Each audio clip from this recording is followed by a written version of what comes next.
Hello అండి, నమస్తే. Welcome back to our channel. ఈరోజు 10th క్లాస్ తెలుగు మనం చెప్పుకోవడం జరుగుతుంది.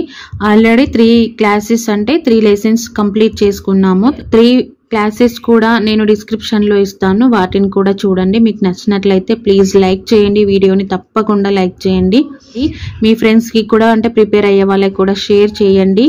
అండ్ సబ్స్క్రైబ్ చేసుకోకపోతే ప్లీజ్ సబ్స్క్రైబ్ చేసుకొని చూడండి, నాకు కూడా ఎంకరేజ్మెంట్గా ఉంటుంది. మన ఛానల్లో 3rd నుంచి 9th క్లాస్ వరకు అన్ని క్లాసెస్ వీడియోస్ అన్నీ కూడా అప్లోడ్ చేయడం జరిగిందండి. మీరు ఆ వీడియోస్ కూడా కావాలంటే నేను డిస్క్రిప్షన్లో లింక్ ఇస్తాను, లేకపోతే మన ఛానల్ని కూడా విజిట్ చేసి మీరు వాటిని కూడా తప్పకుండా చూడండి. మీకు నచ్చినట్లయితే ప్లీజ్ లైక్ చేయండి ఆ వీడియోస్ని అన్నింటినీ కూడా. మీరు లైక్ చేయడం వల్ల చాలా మంది కూడా అవి వీడియోస్ అనేవి రీచ్ అవ్వడం జరుగుతుంది. ఇంకా లేట్ చేయకుండా మనం 4th లెసన్ వీడియోని చూసేద్దాము. ఈ 4th లెసన్ వచ్చేసి కొత్త బాట అండి. మనకు 4వ పాఠం, 10th క్లాస్ 4వ పాఠం కొత్త బాట. దీనిని డాక్టర్ పాకాల యశోదారెడ్డి గారు మనకు అందించడం జరిగింది. యశోదారెడ్డి గారు కొత్త బాట అనే పాఠాన్ని మనకు అందించడం జరిగింది. ఈ పాఠం యొక్క ఇతివృత్తం వచ్చేసి సామాజిక చైతన్యము. ఇతివృత్తము ప్రక్రియ ఎలా గుర్తుపెట్టుకోవాలో నేను ఇదివరకే అంటే 10th క్లాస్ వీడియోస్ చేసినప్పుడు అంటే లాస్ట్ 3 లెసన్స్ చెప్పినప్పుడు నేను వివరించడం జరిగింది. ఇప్పుడు కూడా చెప్పుకుందాము. సో ఇతివృత్తము ఏంటి అంటే మనకు ఈ పాఠం ద్వారా పిల్లలకి ఏం విలువని మనం వారు పెంపొందించాలనుకుంటున్నారు అనే విషయాన్ని గురించి మనకు ఇక్కడ తెలియజేయడం జరుగుతుంది. అంటే ఈ పాఠం ద్వారా పిల్లలకి సామాజిక బాధ్యత, సామాజిక చైతన్యం గురించి ఇక్కడ వివరించడం జరుగుతుంది. పాఠం అంతా చదివిన తర్వాత పిల్లలకు ఈ పాఠం ద్వారా సామాజిక చైతన్యం అనే విలువను పెంపొందించగలుగుతారు. దానినే మనము ఇతివృత్తము అని చెప్పుకుంటాము. సో ఒక నెక్స్ట్ ప్రక్రియ అనేది కథానిక అవుతుంది. అంటే కథానిక రూపంలో మనకు పాకాల యశోదారెడ్డి గారు కథానిక రూపంలో మనకు ఈ లెసన్ని అందించడం జరిగింది. దానినే మనకు ప్రక్రియగా చెప్పుకుంటాము. పాఠ్యభాగ వివరాలను చూద్దాము. ఈ పాఠం కథానిక ప్రక్రియకు చెందింది. 2 తరాలకు సంబంధించిన వివరాలు, తరాల మధ్య కాలానుగుణంగా వచ్చిన మార్పులు మొదలైన విషయాలను డాక్టర్ పి యశోదారెడ్డి తమ కొత్త బాటలో తెలియపరిచింది. నేషనల్ బుక్ ట్రస్ట్ ప్రచురించిన యశోదారెడ్డి ఉత్తమ కథలు గ్రంథంలోనిది ఈ పాఠ్యభాగం.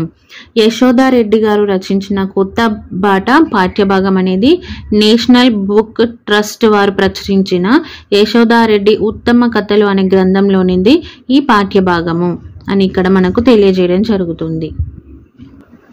ఇక్కడ నుంచి ఈ మనకు క్వశ్చన్స్ ఎలా రావచ్చు అని అంటే, కొత్త బాట లెసన్ అనేది ఏ ప్రక్రియకు సంబంధించింది అంటే కథానిక ప్రక్రియకు సంబంధించింది అని ఆన్సర్ అవుతుంది. నెక్స్ట్ కొత్త బాట పాఠం అనేది యశోదారెడ్డి గారి యొక్క ఏ గ్రంథంలోనిది ఈ పాఠం అని అడగొచ్చండి. అంటే యశోదారెడ్డి గారి యొక్క ఉత్తమ కథలు అనే గ్రంథం నుంచి ఈ పాఠ్యభాగాన్ని తీసుకోవడం జరిగింది. ఈ పాఠ్యభాగాన్ని ఎవరు ప్రచురించడం జరిగింది అని అంటే నేషనల్ బుక్ ట్రస్ట్ వారు ఈ పాఠాన్ని ప్రచురించడం జరిగింది. రచయిత్రి పరిచయము. డాక్టర్ పాకాల యశోదారెడ్డి నాగర్ కర్నూల్ జిల్లాలో భాగమైన బిజినేపల్లి గ్రామంలో జన్మించింది. నాగర్ కర్నూల్ గ్రామంలో మన ఇప్పుడు ప్రస్తుతం పనిచేస్తున్న రేవంత్ రెడ్డి గారిది కూడా నాగర్ కర్నూల్ జిల్లా అండి. ఆ విధంగా మనం ఈ యశోదారెడ్డి గారిని కూడా గుర్తుంచుకోవచ్చు. పాకాల యశోదారెడ్డి గారు నాగర్ కర్నూల్ జిల్లాలో భాగమైన బిజినేపల్లి గ్రామంలో జన్మించింది. తెలుగులో హరివంశాలు అనే అంశంపై పరిశోధన చేసి డాక్టరేట్ పట్టాను పొందింది. ఏ అంశంపై పరిశోధన చేసి డాక్టరేట్ పొందింది అని క్వశ్చన్ రావచ్చండి.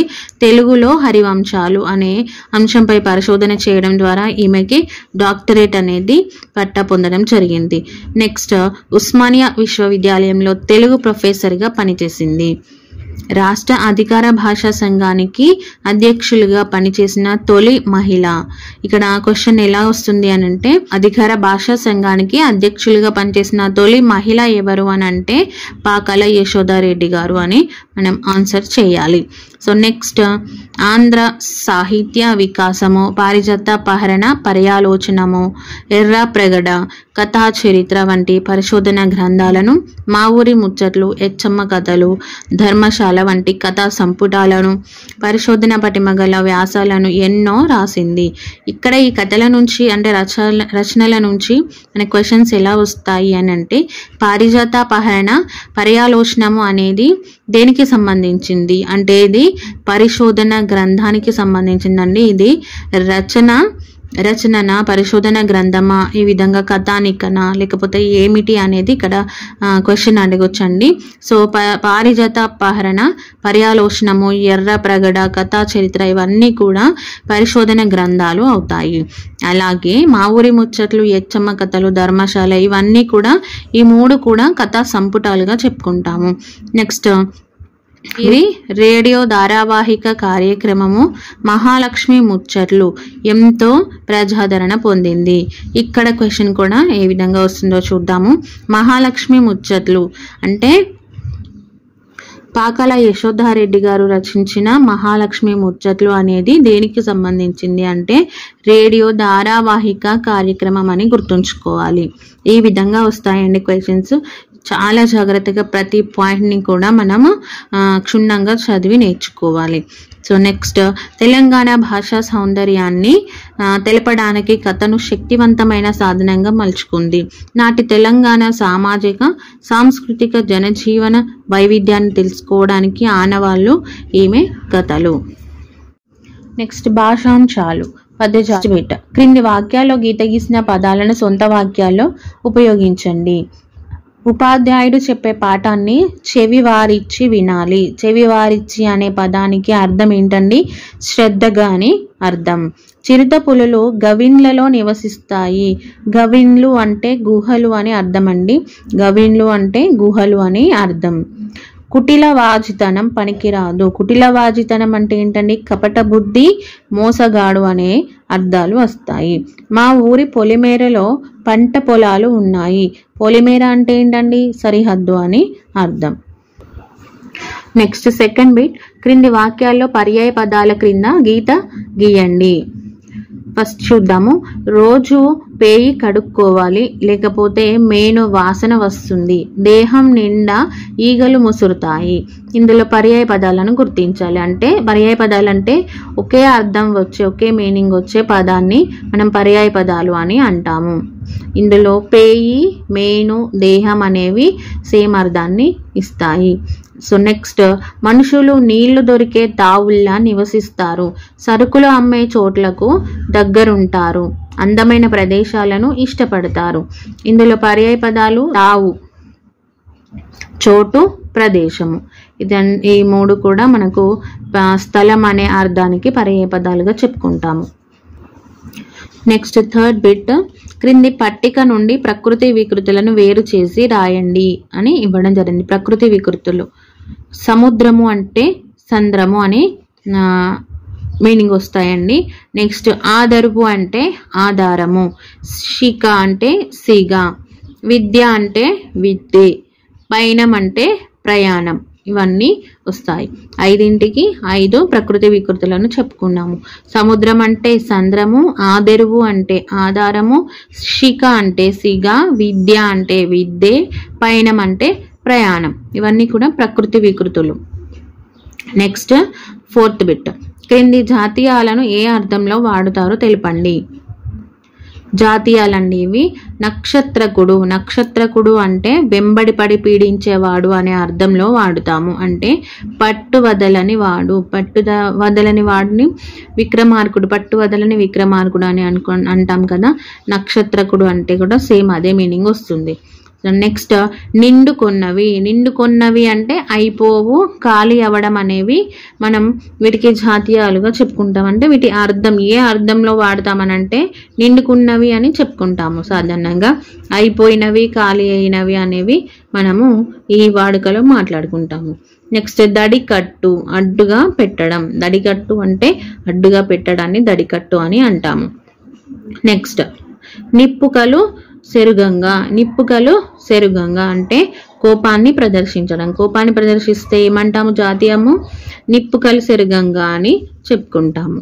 నెక్స్ట్ వ్యాకరణాంశాలలో ఇక్కడ క్రింది పదాలను విడదీసి సందులను గుర్తించండి అని ఇచ్చారండి. వీడియో ప్లీజ్ పూర్తిగా చూడండి. 10th క్లాస్లో ఉన్న 12 లెసన్స్ కంప్లీట్ అయిపోయిన తర్వాత మనం ఈ పాఠానికి సంబంధించిన ప్రకృతి వికృతులను అన్నీ కూడా ఒక వీడియో చేస్తానండి. అలాగే ఉత్పత్తి అర్థాలు, పర్యాయ పదాలు, నానార్థాలు అవన్నీ కూడా ఒక్కొక్క వీడియో చేస్తానండి. ప్లీజ్ మీకు ఎవరికైనా అవసరం ఉంటే, కావాలి అని అనుకుంటే ప్లీజ్ కామెంట్ చేయండి. ఏ లెసన్కి సంబంధించినవి ఏవి కావాలి, ఏ క్లాస్కి సంబంధించిన టాపిక్స్ మీకు వినాలనుకుంటున్నారు అనేది నాకు కామెంట్ చేసినట్లయితే నేను ఆ వీడియోస్ చేయడానికి ట్రై చేస్తాను. అలాగే తెలుగు అనేది మనకు టెట్ పేపర్ 1, పేపర్ 2 అదేవిధంగా డిఎస్సికి కూడా ఎస్జిటి వారికి యూజ్ అవుతుంది. అలాగే తెలుగు టీపీటీ వాళ్ళకు కూడా యూజ్ అవుతుందండి. ఈ వీడియో 10th క్లాస్ అనేది చాలా మందికి యూజ్ అవుతుంది. టెట్కి కానీ అండ్ డిఎస్సికి కానీ అందరికీ కూడా యూజ్ అవుతుంది. అలా చూద్దాము. క్రింది పదాలను విడదీసి సందులను గుర్తించండి. ఫస్ట్ వన్, ప్రాణాలు కోల్పోవు. ప్రాణాలు ప్లస్ కోల్పోవు గసరద వాదేశ సంధి. మూటగట్టు, ఇలా అరసున్నా ఉందనుకోండి, దీనిని నకార పొల్లుగా మనము ఇక్కడ రాయడం, విడదీసి రాయడం జరగాలి. 2, మూటన్ ప్లస్ కట్టు సరళ దేశ సంధి. నెక్స్ట్ ఈ బిట్, ఆసు ఓయుట. ఆసు ప్లస్ పోయుట గసరద వాదేశ సంధి. కాలు చేతులు. కాలు ప్లస్ చేతులు గసరద వాదేశ సంధి. పూచెను గలుబలు. పూచన్ ప్లస్ కలువలు సరళాదేశ సంధి. ఈ సంధులను గురించి లాస్ట్ వీడియోస్ అంటే 7th 8th క్లాస్లో చెప్పుకున్నప్పుడు మనం చాలా చక్కగా వివరించుకోవడం జరిగిందండి. కానీ మీకు ఎవరికైనా కావాలనుకుంటే ప్లీజ్ కామెంట్ చేయండి. ఓకేనా. సంధి, కింది పదాలను విడదీయండి. ఉదాహరణ, రసైక. రసా ప్లస్ ఏక. రస అన్నప్పుడు సా అనే అక్షరంలో మనకి ఆ అనే స్వరం అనేది వస్తుంది. స్వరాలు అంటే ఓన్లీ అచ్చులు మాత్రమే ఉంటాయండి. ఇది రస అనేది పూర్వపదం అవుతుంది, ఏక అనేది పరపదం అవుతుంది. పూర్వపదంలో పూర్వస్వరం ఉంటుంది, పరపదంలో పరస్వరం ఉంటుంది. రస అనే పూర్వపదంలో పూర్వస్వరం మనకు సా అన్నప్పుడు పలికినప్పుడు సాలో ఆ అనే స్వరం మనకు వినిపిస్తుంది చివరిలో. దీనిని మనం పూర్వస్వరం అని అంటాము. పూర్వస్వరాలు అంటే అచ్చులు అండి, ఆ విధంగా గుర్తుంచుకోండి. నెక్స్ట్ ఏక అనే పరపదంలో పరస్వరం అనేది ఇక్కడ ఆల్రెడీ అచ్చు ఉంది కాబట్టి దీనిని మనము పరస్వరం అని అంటాము. అంటే పూర్వస్వరానికి పరస్వరం పరమైనప్పుడు మనకు ఐ అనేది ఐకారం అనేది వస్తుంది. పూర్వస్వరం ఆ, పరస్వరం ఏ, ఇవి రెండు కలిసినప్పుడు ఐకారం అనేది వస్తుంది.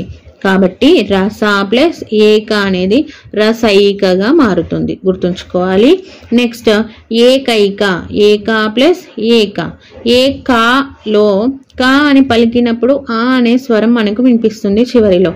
ఇందులో ఏక ప్లస్ ఏక, పూర్వస్వరం ఆ, పరస్వరం ఏ, ఈ రెండు కలిసినప్పుడు ఐ అనేది వస్తుంది. సో ఏక ప్లస్ ఏక ఏకైక. అదేవిధంగా వసుదైక. వసుధ ప్లస్ ఏక, వసుదైక అనేది వస్తుంది.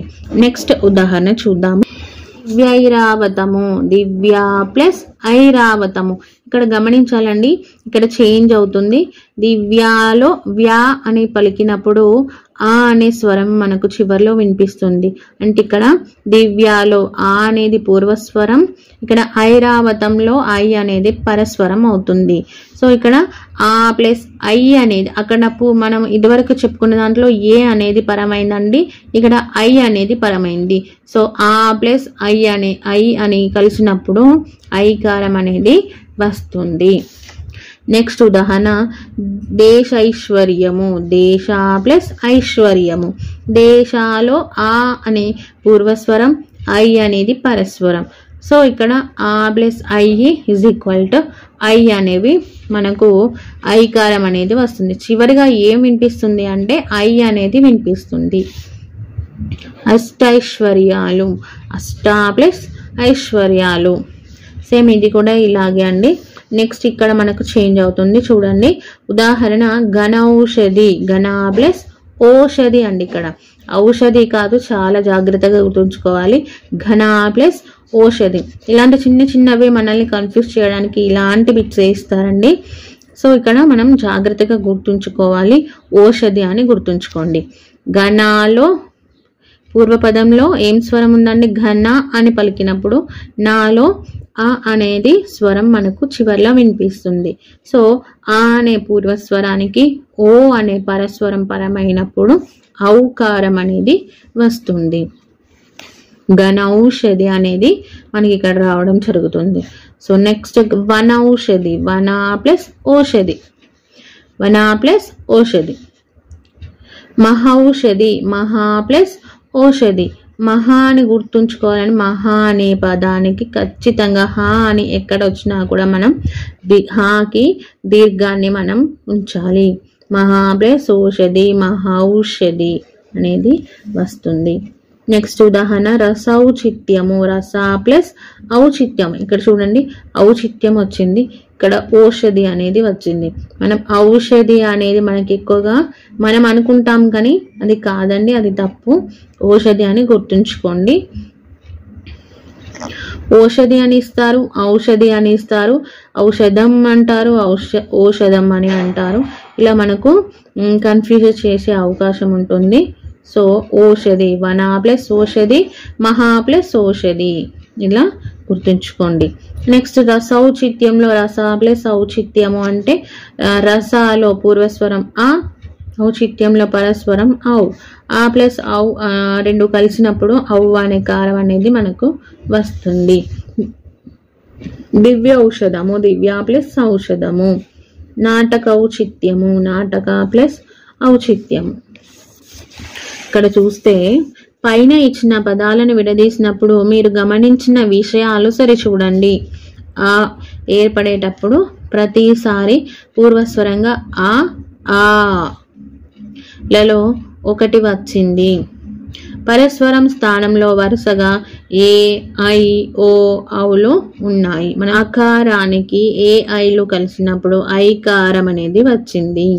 నెక్స్ట్ అకారానికి ఓ, ఔలు కలిసినప్పుడు ఔ అనేది వచ్చింది. ఇక్కడ ఐ, ఔలను వృద్ధులు అని అంటారండి. వృద్ధులు అని ఇచ్చి మనకు యారా, లావా అనేవి ఇస్తారు, ఐ, ఔ ఇస్తారు, ఏ, ఐ ఇస్తారు, ఓ, ఔ అనేవి ఇస్తారు ఆప్షన్స్లో. వృద్ధులు అనగా ఐ, ఔలను వృద్ధులు అంటారు. అంటే యా, రా, లా వీటిని ఎన్నులు అని అంటాము. అంటే అవి యనాదేశ సంధిలో వస్తాయి. నెక్స్ట్ ఇక్కడ అకారానికి ఏ, ఐలు పరమైతే ఐ వస్తుంది, అకారానికి ఓ, ఔలు పరమైతే ఔ అనేది వస్తుంది. వృద్ధుల వల్ల ఏర్పడిన సంధి కనుక ఇది వృద్ధి సంధి అవుతుంది. సూత్రం ఏంటండి లాస్ట్కి?